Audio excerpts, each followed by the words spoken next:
മണിയാർ ജലവൈദ്യുത പദ്ധതി കരാർ സ്വകാര്യ കമ്പനിയായ കാർബറാണ്ടത്തിന് നീട്ടി നൽകുന്നതിനെ ന്യായീകരിച്ചും വൈദ്യുതി മന്ത്രി കെ കൃഷ്ണൻകുട്ടിയെ തിരുത്തിയും മുഖ്യമന്ത്രി.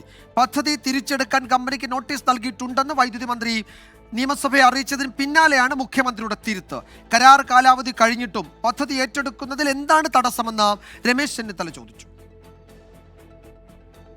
30 വർഷത്തെ BOT കരാർ കാലാവധി അവസാനിച്ചതിനാൽ കാർബറാണ്ടം കമ്പനിക്കിനി പദ്ധതിയിൽ അവകാശമില്ലെന്ന് വൈദ്യുത മന്ത്രി കെ കൃഷ്ണൻകുട്ടി.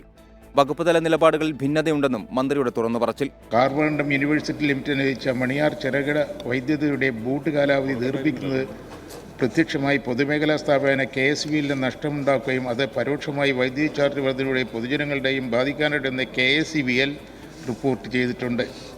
30 വർഷത്തെ കാലാവധി കഴിഞ്ഞതിനാൽ മേൽപ്പറഞ്ഞ പദ്ധതി ഏറ്റെടുക്കുന്നതിനായി KSBL കാർബറാണ്ടം കമ്പനിക്ക് നോട്ടീസ് നൽകിയിട്ടുണ്ട്. കരാർ കാലാവധി കഴിഞ്ഞതിനാൽ ഉൽപ്പാദിപ്പിക്കുന്ന വൈദ്യുതിക്ക് കാർബറാണ്ടത്തിൽ നിന്ന് പണം ഈടാക്കാനാണ് KSEB തീരുമാനം. അടുത്ത മാസം മുതൽ ബില്ല് നൽകും. KSEB തീരുമാനം നിലനിൽക്കെ സർക്കാർ നയം അതല്ലെന്ന് മുഖ്യമന്ത്രിയുടെ തിരുത്ത്.